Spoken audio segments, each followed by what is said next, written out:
vai ver um pouquinho da história do Natal e um pouquinho dos símbolos do Natal. Às vezes a gente tem algumas coisas em casa, né? Coloca um presépio, coloca uma árvore, enfeita a árvore. Às vezes não tem enfeites pequenininhos, mas tem enfeites nas ruas, tem enfeites nos parques, e a gente pode entender o que representa cada uma desses enfeites, dessas imagens que são colocadas na nossa casa, nos parques, o que a gente vê na televisão. Porque quando a gente olhar para elas, e é essa a intenção, é a gente lembrar do que elas representam. Não um mero enfeite, mas o que elas representam dentro de cada um de nós. Tá bom? Então é isso aí que a gente vai conversar hoje um pouquinho. Bom, todo mundo sabe, né, que o Natal é do dia 25 de dezembro, mas se comemora este Natal do dia 25 de dezembro até o dia 6 de janeiro. Porque dia 6 de janeiro foi o dia, segundo, né, algumas linhas aí, não são todas, que os 3 reis magos encontraram com Jesus. Na história verdadeira, os 3 reis magos levaram cerca de 6 meses para sair de onde eles estavam e chegar até o nascimento de Jesus. Quando eles chegaram lá, Jesus já tinha 6 meses de vida.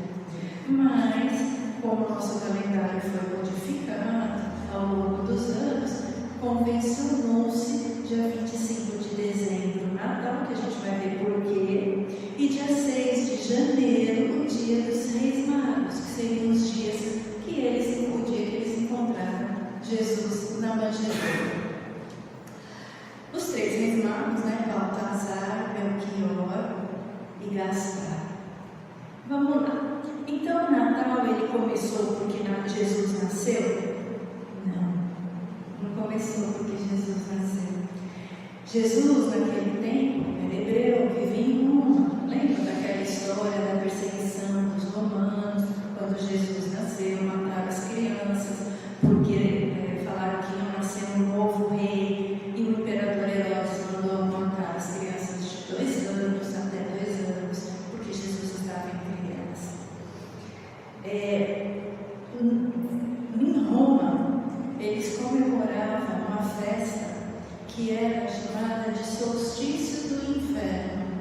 Então, quando entrava o inverno, lá na Europa, para nós aqui é verão, para eles é inverno. Então, quando entra o inverno, eles faziam uma festa, e essa festa era pagã, era para os deuses pagãos. Com o advento do cristianismo, que ele foi crescendo,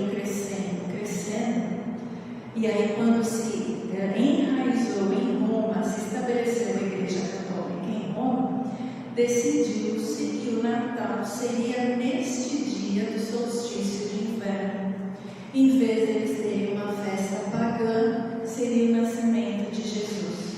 Então essa festa já existia muito antes de Jesus nascer. Só que com a Igreja Católica precisava encontrar um dia e resolveram transformar a festa que eles já tinham na festa do nascimento de Jesus. Por isso que ficou dia 25 de dezembro, porque ninguém na verdade sabe a data que Jesus nasceu. Isso não tem registro em lugar nenhum, não tem como a gente saber. Natal, por que chamaram de Natal? Porque Natal significa, vem do latim, natalis, e representa nascimento, renascimento, renovação, que é o nascimento de Jesus. Então celebra-se o quê? O renascimento ou o nascimento de Jesus? Não só. Seria o renascimento de Roma, uma Roma pagã, entrando por uma Roma católica. E a gente sabe que hoje a maior concentração católica e central católica do planeta é onde? No Vaticano, que é Roma, está em Roma. Então nada é por acaso, tudo tem um motivo. E aí foi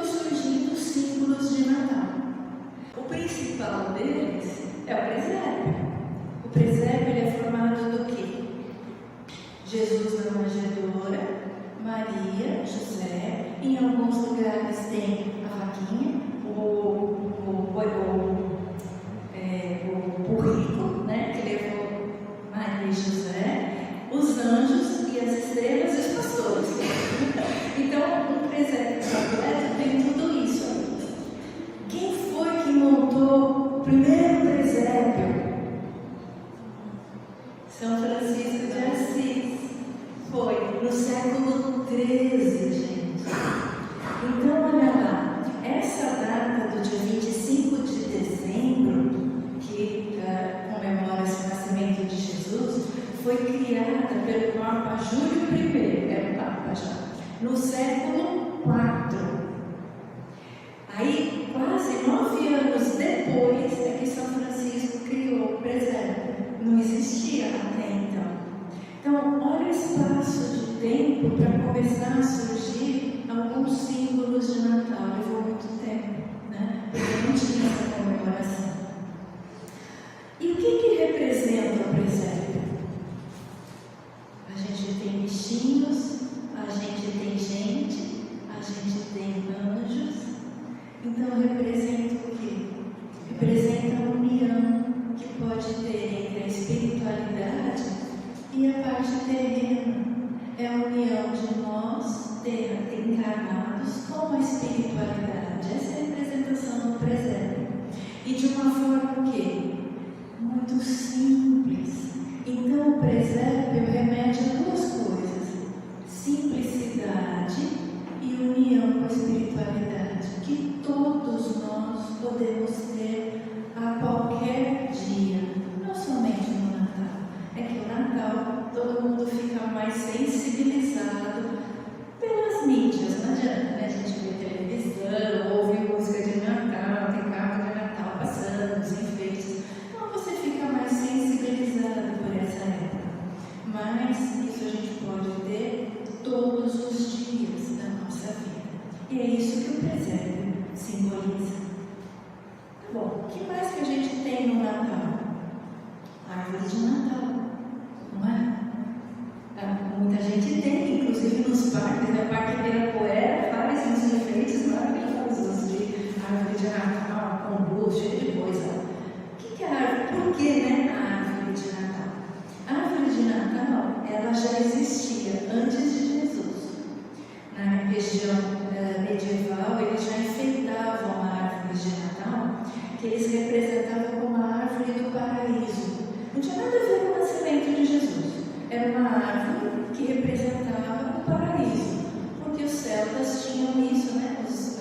Veio de lá, na época medieval, eles já tinham a árvore da vida, e veio de lá.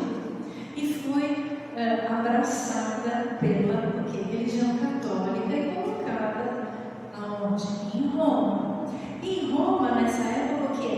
Inverno, né? Tem frio. Então, qual é a única árvore que aguenta inverno? Pinheiro.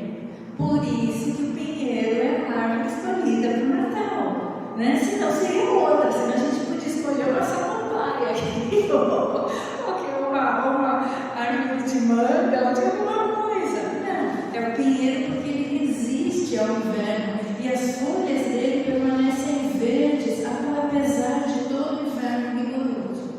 E o que isso representa? A vida.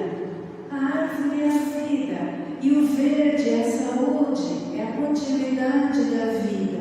Então nós temos o que? É um símbolo para que a gente olhe a árvore de Natal e agradeça pela vida que a gente tem. Não é só um enfeite, né? É uma árvore que simboliza a nossa vida, que nos foi dada. E essa é a representação da árvore, né? Chamada árvore de Natal. O que mais que a gente tem no Natal? Todo mundo faz no dia 24, no dia 25.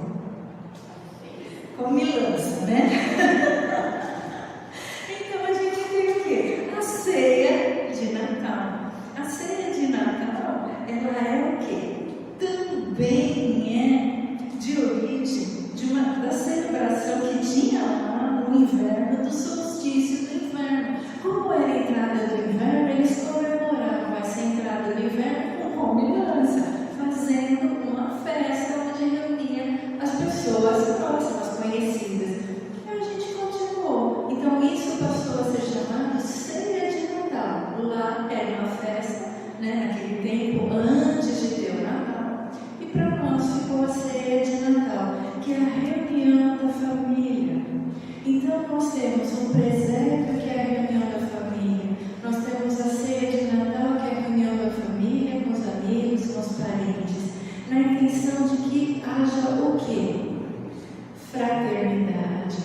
união e uma coisa que é difícil, porque família é difícil, né? Toda família tem seus problemas, tem seus penduricários, como a gente fala, tem suas dificuldades.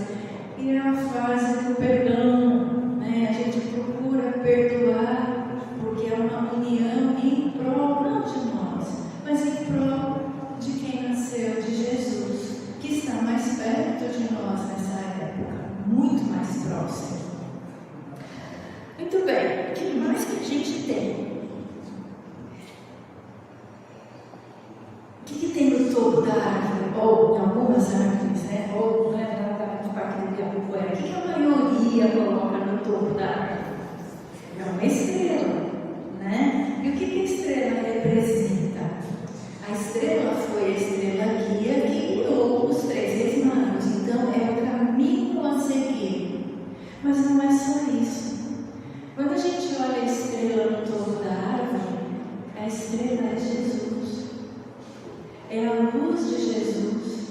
É o caminho que ele veio trazer, pois ele está no alto. Então Jesus é a estrela que está lá, guiando a nós que estamos aqui buscando chegar nele. E ele está sempre lá.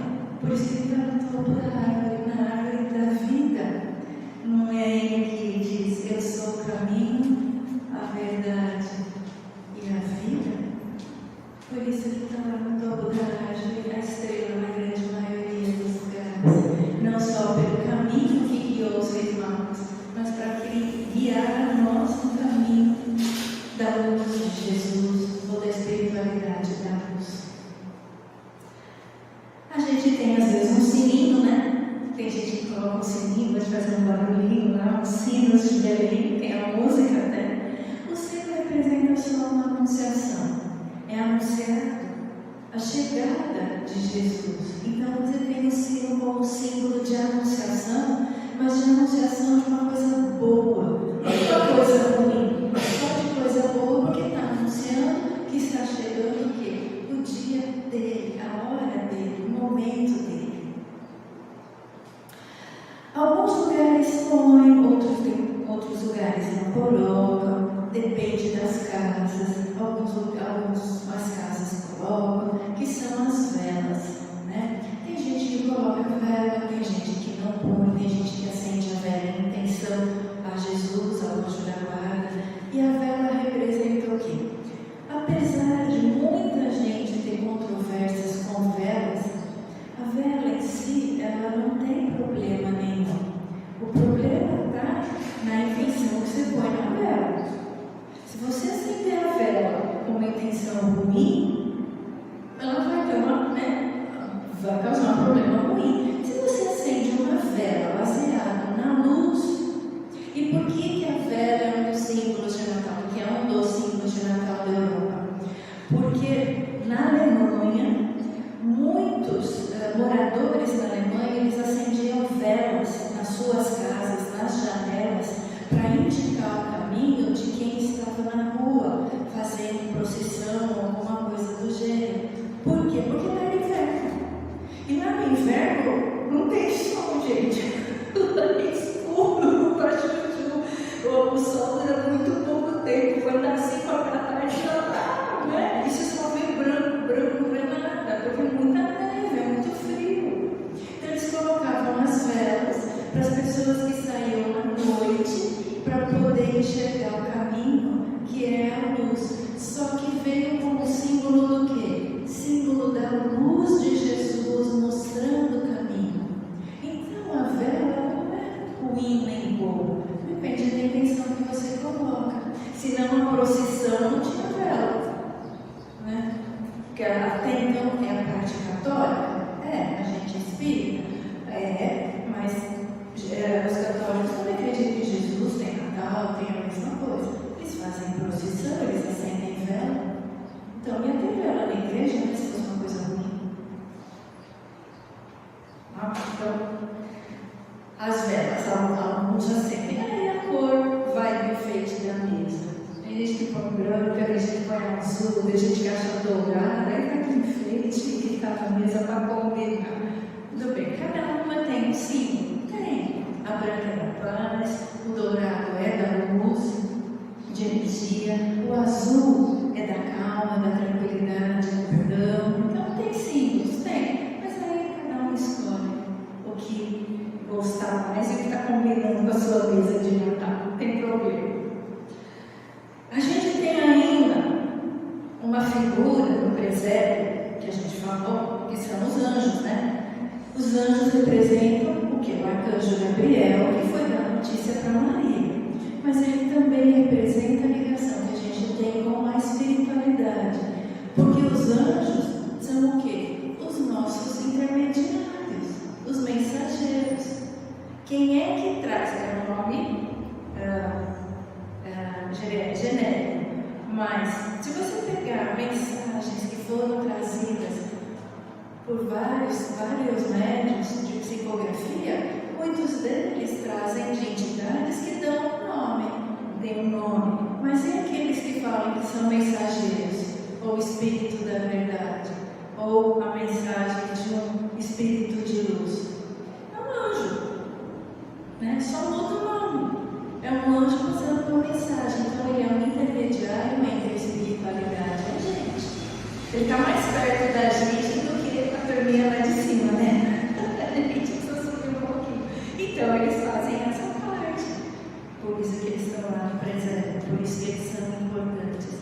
Por isso que quando se ensina uma criança, se fala do anjo da guarda para ela. Porque é difícil ainda uma criança de 3, 4, 5, 6 anos entender algumas coisas. Então, se fala de anjo da guarda, protetor, amparador. É o anjo da guarda, por isso que ele está no presente.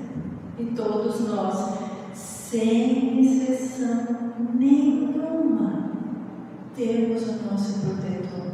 Todos nós temos. Não tem como não ter. Tem sempre um cuidando da gente, penando, né? Porque a gente faz cada bobagem, ele está penando cuidar, mas ele está cuidando. Ele não desiste da gente, ele está lá, firme e forte. O que mais que a gente tem? A gente tem uma coisa, que eu vou falar agora, um pouquinho mais para frente, que são os enfeites que vão na árvore de Natal. Ela só é uma árvore de Natal porque você coloca lá os lacinhos, as bolas, né? Vai enfeitando a sua árvore de Natal. Como é que isso surgiu? Surgiu lá, na época medieval. Aonde a árvore que eu falei para vocês, a árvore da vida, eles enchiam de frutos, de maçã e de outros frutos que eles tinham na região. No início, a árvore de Natal ela era com maçã e com frutos, que depois eram comidos durante a ceia de Natal, é lógico. Tá? Então, era assim. Mas teve uma época, teve um ano que não tinha fruto, a região não deu fruto, porque era inferno, lembra inferno? Eles não tinham o que pôr nas árvores. Então, um artesão, ele criou as bolas de Natal de vidro, naquela época, que não existiam outros materiais, e as árvores foram enfeitadas de bolas de vidro vermelha para simbolizar a maçã. E o que representa então as maçãs e os frutos, ou o seu enfeite de Natal, quando você for olhar para a sua árvore de Natal toda enfeitada? Representa a sua fartura.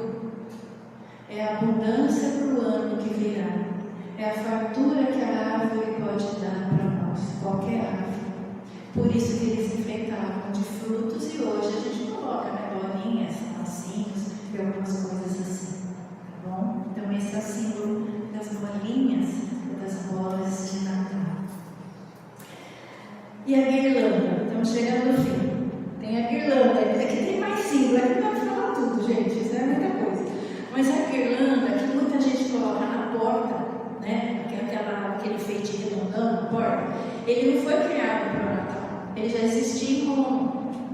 Em Roma eles colocavam este enfeite de guirlanda na porta para dizer que as pessoas eram bem-vindas no solstício de inverno. Então as casas que abriam as portas para visitantes ou quem estivesse passando na cidade colocavam a guirlanda como dizendo assim: vocês são bem-vindos aqui nessa casa. Então a guirlanda que é feita, que hoje em dia tem uns montes de vários tipos, né? Que a gente às vezes coloca na nossa porta, significa que qualquer pessoa que estiver passando, ela é bem-vinda na nossa casa, nessa época do que era para eles o solstício de inverno, para nós no Natal. Então enfeitezinhos, as coisas que a gente coloca, tem um símbolo, tem um significado. Não é um mero capricho só porque eu vou enfeitar minha casa. Tem um significado por trás de cada um deles. Por fim, a gente tem os presentes de Natal, né? E os presentes de Natal são o quê? Os presentes que os 3 reis magos levaram para Jesus. Né?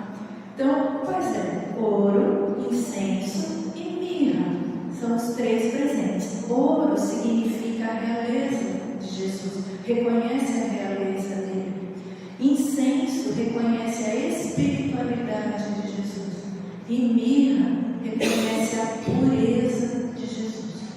Então, os símbolos que os 3 reis magos levavam também eram símbolos que eles já sabiam o que representava. Já naquele tempo, se era isso que cada uma desses presentes representava. Quando a gente troca presentes, a gente dá um cartão, um presente, alguma coisa, a gente vai dar com carinho. Tem uma representação do que a gente vai dar para aquela pessoa. E vai junto o carinho que você está dando. Não é só um mero presente, tem significados de reconhecimento, né? Em relação a Jesus naquele tempo. E agora você está vendo aqui também, quem sabe, pode comprar um presentinho de Natal, pensa no significado que vai ter para a pessoa que vocês vão dar, porque essa é a intenção. E aí a gente sabe o que eu falei lá no começo, que nessa época a espiritualidade está mais perto de nós. Então a gente sabe, porque outros espíritos já falaram, que eles derramam sobre nós, o planeta todo, bênçãos de luz, de amor, e colocam no coração de todos nós mais fraternidade, mais perdão, mais amor, para que a gente possa vivenciar isso por dias, mais períodos, né? Por períodos mais longos, não só um dia. Então isso vai de agora até dia 6 de janeiro. E a intenção é que não acabe, é que a gente sinta isso e mantenha isso ao longo dos meses, dos dias que se passarão. Essa é a intenção da espiritualidade neste período tão fraterno que a gente tem do Natal, que simboliza o nascimento daquele que veio trazer a luz para o nosso caminho, porque ele ilumina o nosso caminho. Sem ele a gente ia ficar na escuridão. Então a gente vai fazer a prece de Cáritas. E por que a prece de Cáritas? Porque ela foi escrita na noite do dia 25 de dezembro de 1873. Na noite de Natal, a Madame Cleo escreveu a prece por intermédio dela, o Espírito Cáritas escreveu essa prece. Então a gente vai ver porque é uma prece de Natal. Deus nosso Pai, que tendes poder e bondade, dai força àquele que passa pela provação, dai a luz àquele que procura a verdade, ponde no coração do homem a compaixão e a caridade. Deus, dai ao viajor a estrela guia, ao aflito a consolação, ao doente o repouso. Pai, dai ao culpado o arrependimento, ao espírito a verdade, à criança o guia, ao órfão o pai. Senhor, que vossa bondade se estenda sobre tudo que criastes. Piedade, Senhor, para aqueles que não vos conhecem, esperança para aqueles que sofrem. Que a vossa bondade permita aos Espíritos Consoladores derramarem por toda parte a paz, a esperança e a fé. Deus, um raio, uma faísca do vosso amor pode abraçar a terra. Deixe-nos beber na fonte desta bondade fecunda e infinita, e todas as lágrimas secarão, todas as dores se acalmarão. Um só coração, um só pensamento subirá até vós, como um grito de reconhecimento e de amor. Como Moisés sobre a montanha, nós vos esperamos de braços abertos. Ó bondade, ó beleza, ó perfeição, e queremos de alguma sorte alcançar a vossa misericórdia. Deus, dai-nos a força de ajudar no progresso, a fim de subirmos até vós. Dai-nos a caridade pura, dai-nos a simplicidade que fará de nossas almas o espelho onde se refletirá a vossa santa e pura imagem. E assim será. Um feliz